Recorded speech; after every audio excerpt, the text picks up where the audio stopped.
Hello, this is Edna White, and I'm so glad you're here with me today. Well, have I got something for you?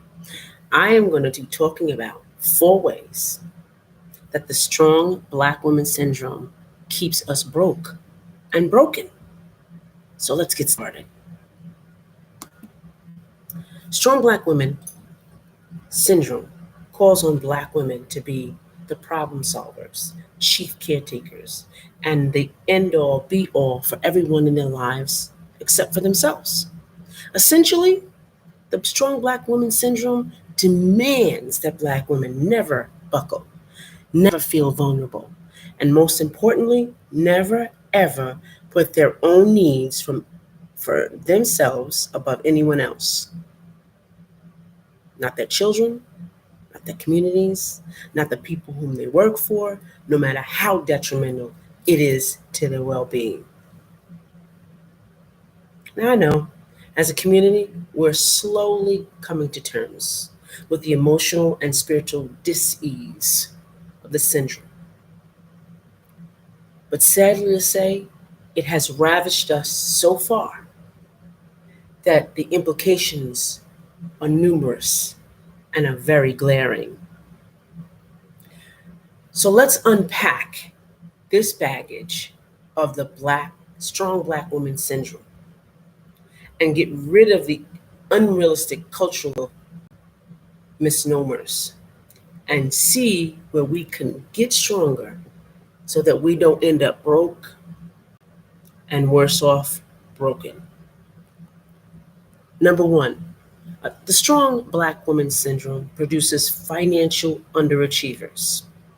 In many families, Black women are subsidizing the financial lives of their adult children, grandchildren, and spouses with one income. This is a phenomenon, even to the white world. They can't figure out how we do it. But it's also not good because it's a hub that doesn't build wealth. We want to build webs of wealth. Now, with a wealth hub, Black women's incomes are at the epicenter of wealth and the capital in their immediate networks. So whatever they have at their hands is what is there, what's available. Okay? That's it. But what happens, it jeopardizes the stability of the families that are led by these Black women because there's little financial reinforcement that creates a buffer for the financial strain that's placed on the income, on the one income. So there's no set aside resources. There's no pillars to hold up that financial standpoint. So it's impossible to spread yourself around, pay insurance, life insurance, not auto insurance,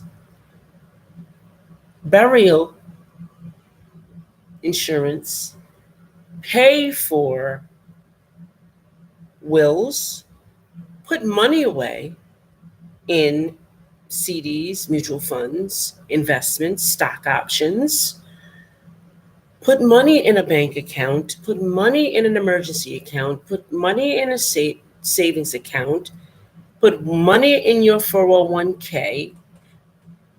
It's impossible to feed those other sources of income. So what if we built a web instead of a hub? The wealth web, on the other hand, would connect the families, right? And give them growing assets and create a strong network of capital and resources. When there's several sources of income, opportunities for wealth creation become easier to create. What if we build that web and create another web with our children and create another web with our husband and create webs and webs and webs? And what if we do that? We send a legacy to the next step, right? 2, strong Black woman syndrome stifles business expansion. For Black women with this complex, there's a distorted belief that they shouldn't ask for help. An inspiring entrepreneur suffering with this syndrome is often uncomfortable with asking for support, for seed money, for a referral or a child care support, because she considers it a sign of weakness or believes she can't depend on anyone but herself. Failure to speak up for what's needed to expand a business cripples its growth, period. In the event that an entrepreneur with this syndrome reaches out for help, it's usually too late. And they want a miracle from whoever they're reaching out to, but it's usually too late. They have to start from the beginning. She loses out of key industry connections. She loses out on moving her business up and out. Instead of a year, she's taking 4 years. She loses out on creating the less than ideal business agreement. She loses out on getting paid for what she's worth. She loses out on a salary accepting for what she's not worth. 3, the strong Black woman syndrome encourages impulse buying and emotional spending. It's the law of nature. Whatever is repressed never goes away, ever. In fact, when whatever is pushed down finally surfaces, it tends to explode with the same pressure with which it was forced to stay down. When a Black woman living under the strong Black women syndrome seeks out an outlet for all the emotional and financial caregiving she's giving to others, it's usually online, a dealership, or at a mall. And usually, what she buys to comfort her soul and spirit, it isn't cheap. The cost of the purchases can be a direct relation to the feelings of neglect, being overwhelmed, and resentment. In other words, the more pain she feels, the bigger and more expansive or expensive the award. So she buys according to her feelings. 4, the strong Black woman syndrome models financial dysfunction and passes down a maladaptive money relationship to the next generation. Listen, when children observe financial martyrdom in the money behaviors of women in their lives, they emulate these practices as adults. Girls grow up to be women, and boys grow up to marry them. Now, as a financial guide or professional, well, I could say that as a guide myself, life purpose coaching, there's 5 pillars that have to do with getting that house in order and getting strong and stable foundationally. And finances are the number 1. Okay. I work with many women of color, despite their age, still harbor financial